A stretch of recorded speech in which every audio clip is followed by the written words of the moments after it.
Le Mali est un pays à vocation agricole. Et puis ce n'est pas de façon péremptoire une déclaration comme telle, c'est une grande conviction.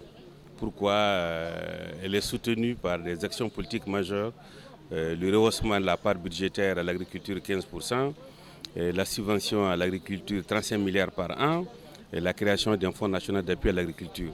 Et vous savez, le Mali fait partie des rares pays qui sont allés au-delà des engagements de Malabo et de Maputo, où les chefs d'État, depuis une décennie, avaient décidé de consacrer 10% au budget. Et nous sommes dans le budget 2015 à 14,48%. Donc l'agriculture est importante. Malheureusement, c'est aussi dans l'agriculture qu'il y a les pauvres, il y a la pauvreté. Donc, lutter contre la pauvreté, lutter pour l'augmentation des revenus, il faut investir dans l'agriculture.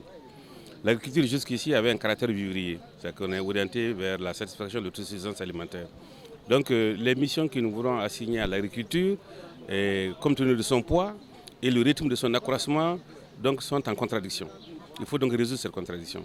Donc il faut accentuer notre intervention dans l'agriculture, nous concentrer, nous diversifier et nous orienter vers le marché. Nous avons la chance que le programme de compétitivité et de diversification agricole, le PCDA, est le programme majeur au Mali qui oriente notre production agricole vers le marché.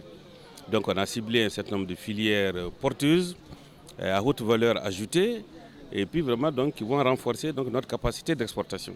Il ne s'agit pas seulement de produire pour se nourrir, il s'agit vraiment de produire pour exporter, donc pour peser vraiment sur la balance commerciale et enrichir davantage vraiment donc, nos productrices, nos producteurs, nos transformateurs, nos transformatrices.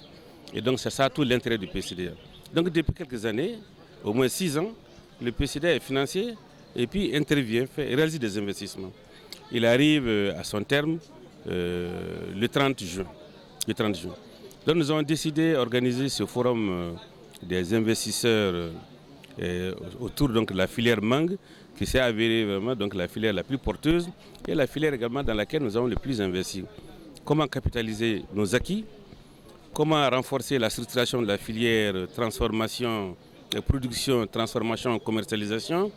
Comment sensibiliser les partenaires financiers, les institutions financières à l'intérêt qui porte aujourd'hui la filière mangue dans notre pays et ses perspectives de développement pour les amener également à accompagner de manière plus visible, de manière plus sensible donc, les opérateurs filières qui sont donc, dans les différents maillons, que ce soit donc, les différents maillons, que ce soit la production, la transformation, la commercialisation.